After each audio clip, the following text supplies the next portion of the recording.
Hi friends, life ജേണിയിലേക്ക് സ്വാഗതം. ഇന്ന് നമ്മൾ നോക്കാൻ പോകുന്ന സബ്ജക്റ്റ് ഹിസ്റ്ററിയാണ്. വേൾഡ് ഹിസ്റ്ററിയുമായി ബന്ധപ്പെട്ടിട്ടുള്ള ടോപ്പിക്കാണ് നമ്മളിന്നിവിടെ ഡിസ്കസ് ചെയ്യുന്നത്. നമ്മുടെ HSS സിലബസ് നോക്കിയാൽ കാണാൻ പറ്റും. പാർട്ട് 3 മൊഡ്യൂൾ ഫസ്റ്റിലാണെങ്കിൽ ബ്രോൺസ് ഏജിനെ കുറിച്ച് നമുക്ക് പഠിക്കേണ്ടതായിട്ടുണ്ട്. പക്ഷേ അത് പഠിക്കുന്നതിന് മുൻപായിട്ട് നമുക്ക് എന്ത് പഠിക്കണം? ശിലായുഗം പഠിക്കേണ്ടതുണ്ട്. അപ്പോൾ എങ്ങനെ നമുക്ക് ടോപ്പിക്കിലേക്ക് വരാം. ശിലായുഗം അഥവാ സ്റ്റോൺ ഏജ്. മാനവ ചരിത്രത്തിൻ്റെ ആദ്യഘട്ടമാണ് ശിലായുഗം. അക്കാലത്ത് മനുഷ്യർ ഉപകരണങ്ങളും ആയുധങ്ങളും പ്രധാനമായും നിർമ്മിച്ചിരുന്നത് കല്ലുകൊണ്ടാണ്. അതിനാൽ ചരിത്രകാരന്മാർ ആദ്യഘട്ടത്തെ ശിലായുഗമെന്ന് വിശേഷിപ്പിച്ചത്. അപ്പോൾ എന്താണ് പറഞ്ഞത്? ആദ്യകാലത്തെ മനുഷ്യന് അവൻ്റെ ആയുധങ്ങളും ഉപകരണങ്ങളും നിർമ്മിച്ചിരുന്നത് എന്തുകൊണ്ടാണ്? കല്ല് അല്ലെങ്കിൽ ശില കൊണ്ടിട്ടാണ് അന്നത്തെ മനുഷ്യന് അവൻ്റെ ഉപകരണങ്ങളും ആയുധങ്ങളും ഒക്കെ നിർമ്മിച്ചിരുന്നത്. ഇതുകൊണ്ടാണ് ചരിത്രകാരന്മാർ ആദ്യഘട്ടത്തെ ശിലായുഗമെന്ന് വിശേഷിപ്പിച്ചത്. അതേപോലെ തന്നെ മാനവ ചരിത്രത്തിൻ്റെ ആദ്യഘട്ടമാണ് ഏതെന്ന് പറയുന്നത്? ശിലായുഗമെന്ന് പറയുന്നത്. അപ്പം ഈ കല്ലുകൾ കൊണ്ടുള്ള നിർമ്മാണ രീതിയെ അടിസ്ഥാനമാക്കി ശിലായുഗത്തെ 3 തിരിക്കാം. അവ ഏതൊക്കെയാണെന്ന് നോക്കാം. പ്രാചീന ശിലായുഗം, പാലിയോലിത്തിക് ഏജ്, മധ്യശിലായുഗം, മെസോലിത്തിക് ഏജ്, നവീന ശിലായുഗം, നിയോലിത്തിക് ഏജ്. അപ്പം എന്തിൻ്റെ അടിസ്ഥാനമാക്കിയാണ് ശിലായുഗത്തെ 3 തിരിക്കുന്നത്? കല്ലുകൾ കൊണ്ടുള്ള നിർമ്മാണ രീതിയെ അടിസ്ഥാനമാക്കി ശിലായുഗത്തെ 3 തിരിക്കുന്നുണ്ട്. അവയാണ് പ്രാചീന ശിലായുഗം, പാലിയോലിത്തിക് ഏജ്, മധ്യശിലായുഗം, മെസോലിത്തിക് ഏജ്, നവീന ശിലായുഗം, നിയോലിത്തിക് ഏജ്. ഇത്രയും ഓക്കെ ആണല്ലോ. അതുപോലെ ശിലായുഗത്തിൻ്റെ പ്രഥമ ഘട്ടമാണ് പ്രാചീന ശിലായുഗം അഥവാ പാലിയോലിത്തിക് ഏജ്. നമുക്ക് അടുത്തതായിട്ട് നോക്കാം. പ്രാചീന ശിലായുഗം.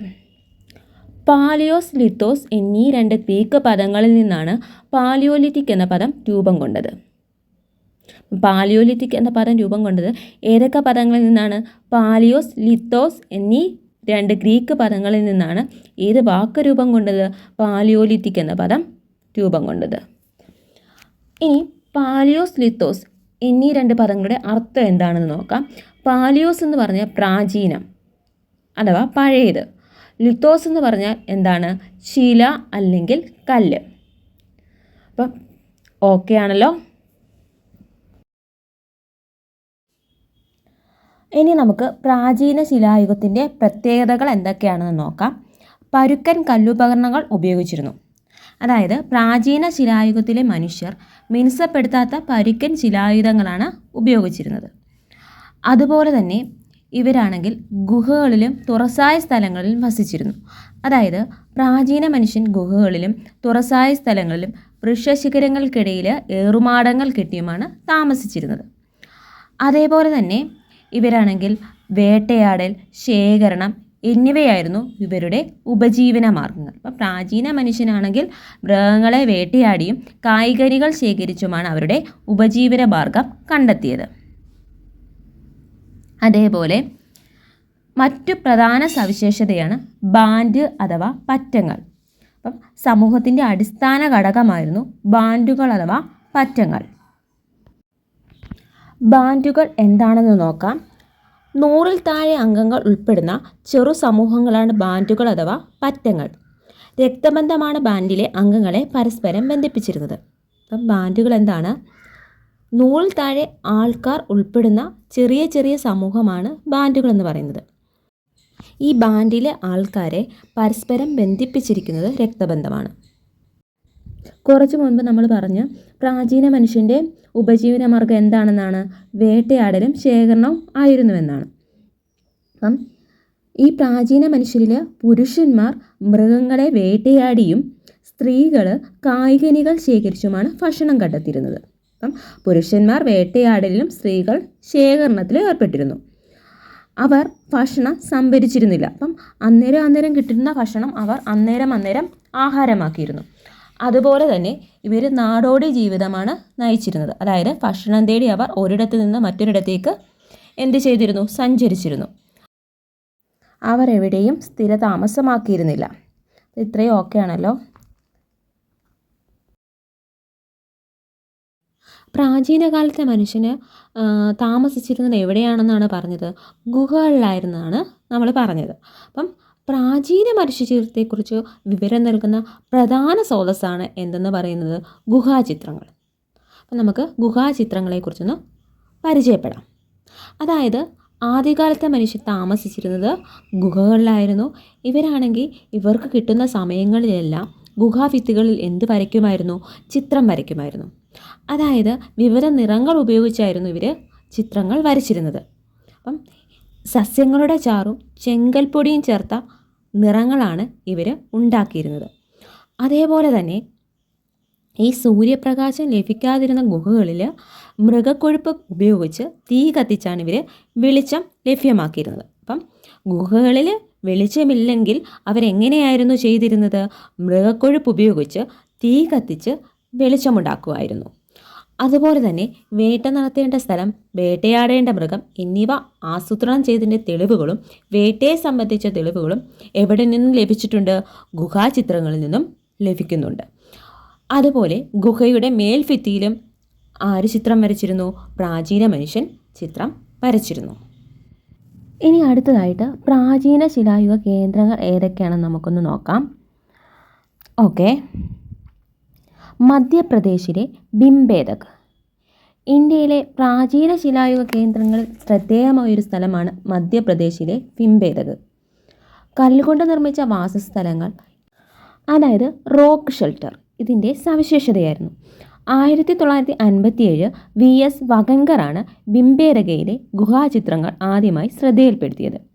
വേട്ടയുടെയും സംഘപ്രവർത്തനത്തിൻ്റെയും ചിത്രങ്ങളാണ് ഇവയിൽ ശ്രദ്ധേയം. ചുമടേന്തിയ സ്ത്രീയുടെയും പെൺമയിലിൻ്റെയും ചിത്രങ്ങൾ ഇവിടെയുണ്ട്. അപ്പം ഇന്ത്യയിലെ പ്രാചീന ശിലായുഗ കേന്ദ്രങ്ങളിൽ ഏറ്റവും ശ്രദ്ധേയമായ പ്രാചീന ശിലായുഗ കേന്ദ്രം ഏതാണ്? മധ്യപ്രദേശിലെ ഭിംബേദകാണ്. അപ്പം ഇതിൻ്റെ സവിശേഷത എന്തായിരുന്നു? കല്ലുകൊണ്ട് നിർമ്മിച്ച വാസസ്ഥലങ്ങളായിരുന്നു ഈ ഭിംബേദകയുടെ സവിശേഷതകൾ, അതായത് റോക്ക് ഷെൽട്ടർ. ഭിംബേദകയിലെ ഈ ഗുഹാചിത്രങ്ങൾ ആദ്യമായി ശ്രദ്ധയിൽപ്പെടുത്തിയത് ആരാണ്? VS വഗൻകറാണ്. ഏത് വർഷമാണ്?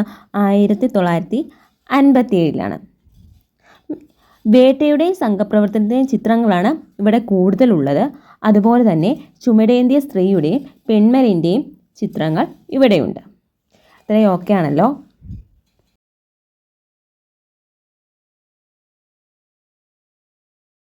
ഇനി അടുത്തതായിട്ട് പറയാൻ പോകുന്ന പ്രാചീന ശിലായുഗ കേന്ദ്രമാണ് ലാസ്കോ.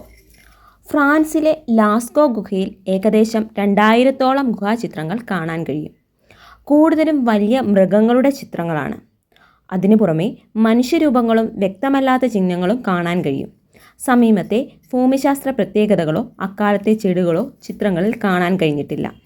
ഗുഹയിലെ ഏറ്റവും ശ്രദ്ധേയമായ ഭാഗം കാളകളുടെ വിശാലമായ മുറിയാണ്, the great hall of bulls. അപ്പം എന്താണ് പറയുന്നത്?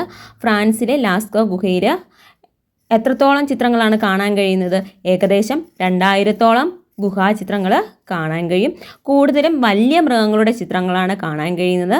അതുപോലെ തന്നെ മനുഷ്യരൂപങ്ങളും വ്യക്തമല്ലാത്ത ചിഹ്നങ്ങളും അവിടെ കാണാൻ കഴിയും. അതേപോലെ തന്നെ നമ്മുടെ ഭൂമിശാസ്ത്രമായ പ്രത്യേകതകളോ അക്കാലത്തെ ചെടികളോ ഒന്നും ചിത്രങ്ങളിൽ കാണാൻ കഴിഞ്ഞിട്ടില്ല. അതേപോലെ തന്നെ ഗുഹയിലെ ഏറ്റവും ശ്രദ്ധേയമായ ഭാഗം എന്താണ്? കാളകളുടെ വിശാലമായ മുറിയാണ്, അതായത് the great hall of bull's.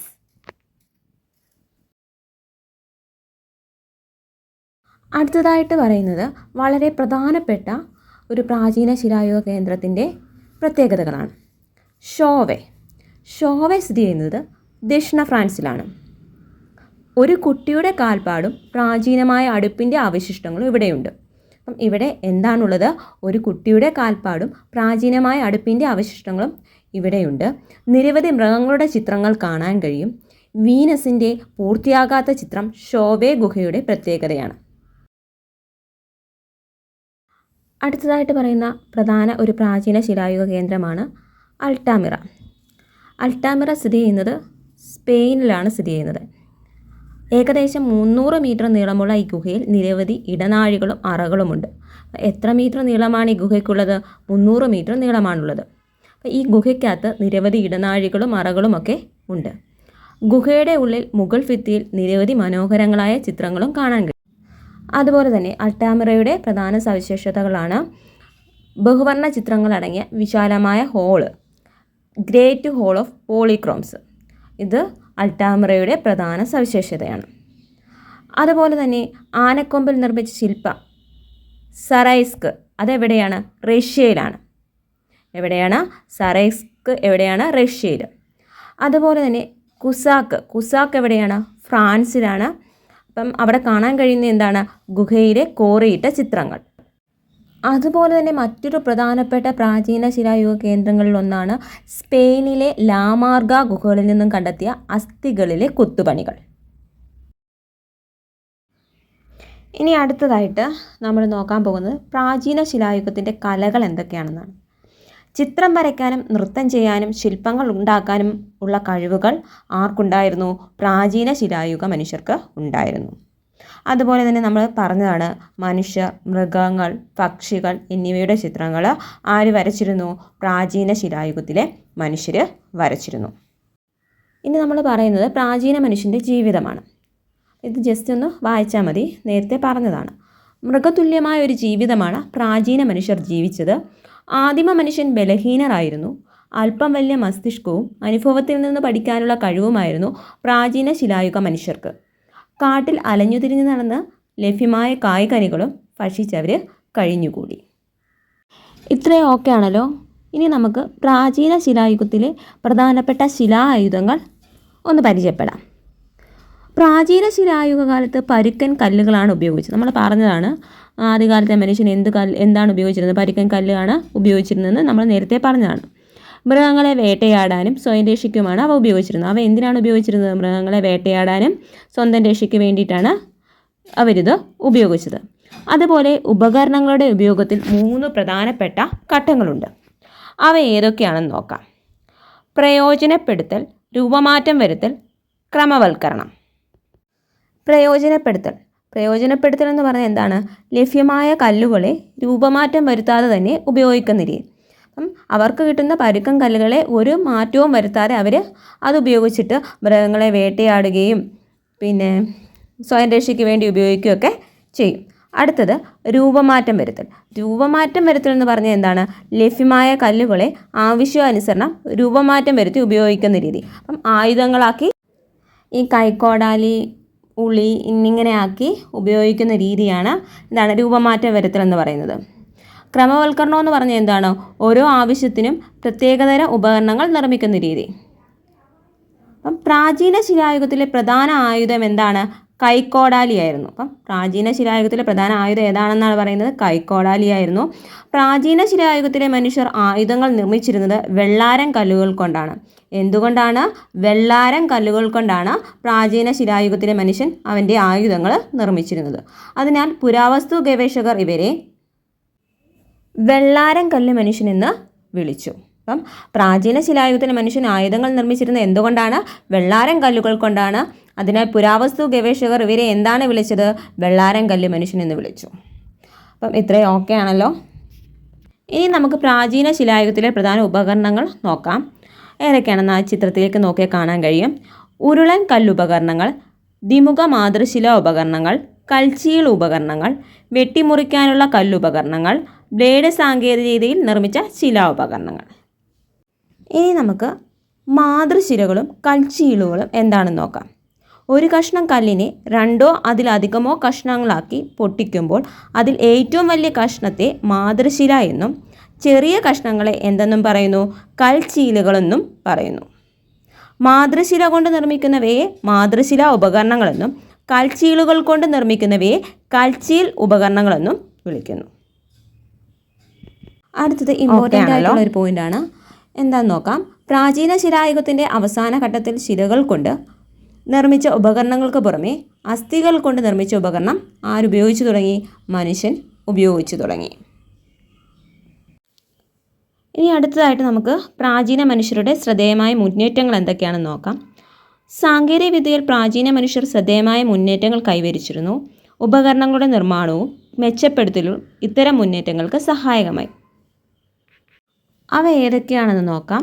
കല്ലുകൾ കൊണ്ടുള്ള ചെറിയ പ്രതിമകൾ നിർമ്മിച്ചു. കളിമണ്ണ് കൊണ്ടുള്ള മനുഷ്യരൂപങ്ങൾ ഉണ്ടാക്കി. മരനാര് കൊണ്ട് പാത്രങ്ങൾ നെയ്തുണ്ടാക്കി. മൃഗങ്ങളുടെ എല്ലുകളിലും കൊമ്പുകളിലും പാറക്കല്ലുകളിലും ചിത്രങ്ങൾ വരച്ചു. എല്ലുകൊണ്ട് സുഷിരവാദ്യങ്ങൾ ഉണ്ടാക്കി.